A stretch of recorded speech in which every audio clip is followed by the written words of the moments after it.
Hello, everybody. It's been a little while. I feel like it's been a few weeks since I have done a series of videos that were along the same topic.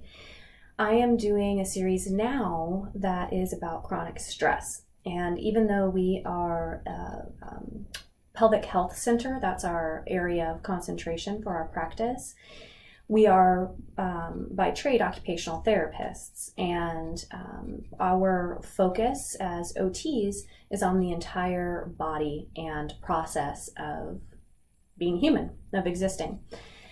So that's why I'm concentrating on stress for the next few blogs and videos, and I'm going to talk about what is chronic stress, and then we'll do some videos on solutions for chronic stress, and then ultimately why, outside of being an OT, why I care about it, being co-owner of a pelvic health center, and how it can impact our bodily functions in the pelvic floor.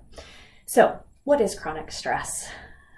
I used to think that if I wasn't constantly doing something, if I sat down on the couch for a minute, or I wasn't picking up after the kids, or I wasn't doing things at work, if my body wasn't constantly going, then I wasn't being productive and efficient. And only recently has it really started to catch up to me, and it's really impacted my well-being for sure. So I started to look for answers as a solution, because I can't stop being a mom. I don't want to stop being a mom. I can't stop, and I don't want to stop being the owner of a clinic. And I can't stop being me. So I've got to figure out a way how to manage all of these different things, just like you do. No different than what you're experiencing, I'm sure. So what is chronic stress? What does it do to our bodies? The first thing that stress in any one moment, your body produces certain hormones. And when you're in a elevated state for a long period of time, then your body continues to be flooded with these hormones, and it really starts to have a negative impact on your health. So the first hormone that's released is adrenaline, and we all know what that feels like. So you get that quick shot of adrenaline when you have to go grab something from falling, or catch your child, or something unexpected or maybe bad happens at work, or you're almost in a car accident and you stop the car. That's adrenaline. For me, the best way to describe that is it's a cold shot right here in my chest, and then it just spreads. And what adrenaline does for the body is it's going to increase the heart rate, elevate the blood pressure, and boost energy supplies so that your body is that fight or flight, so it's getting your body ready. And then there's cortisol. Cortisol is the primary stress hormone, and it is responsible for a lot of things in your body during these moments of stress.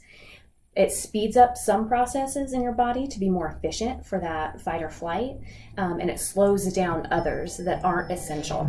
So, for example, it's going to increase it's going to increase glucose in the blood for quick energy, so that you can use that and you can go fast, or you can fight hard. The other thing it does is it boosts your brain's use of that glucose. So not only is it boosting those sugar levels, but also the ability of your brain to use it. And then it's also going to increase the accessibility of, I'm almost out of battery here on my computer, sorry about that. It increases the accessibility of substances that are going to repair tissues in your body. So if you are wounded, it's going to make it to where your body is able to stop the bleeding. You know, you're going to get those blood clots, and you're going to be able to keep going if you need to, so that you can survive. Cortisol, while it's heightening those functions in the body, it's also going to block other functions in the body, things that aren't necessary for fight or flight situations. So it's going to change the immune system response and halt or stop the digestive process, because those aren't mandatory in a life or death situation. Now, just think about, so that's fine for when you're in trouble in the moment, and it's fast and your body has to handle that situation. But if you think about that process over a period of time and sustaining that, just imagine the processes that are being inhibited during that fight or flight and how they should normally be functioning, they're not able to do that. And so what does chronic stress do to the body over time? Well, there's a lot of things. One is when you're overexposed to those stress hormones like cortisol, you're going to have anxiety, depression, irritability, like we talked about, the digestive system. So we're alluding to what I'll get to in a couple of weeks for the pelvic floor. You're going to have digestive problems, probably some headaches. There's also a link to heart disease and high blood pressure, hypertension, sleep issues, of course, because when you're in constant fight or flight, your body can't just lie down and rest and go to sleep. You'll get eaten by that tiger, right? So also weight gain because of the increase in blood sugar levels and the slowing down of the digestive system.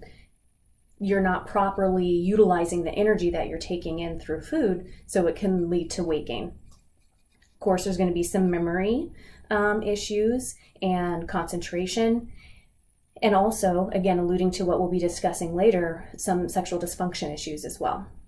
So, like I said, in the next couple of weeks, I'm going to talk to you about some things that I'm doing personally that are working for me.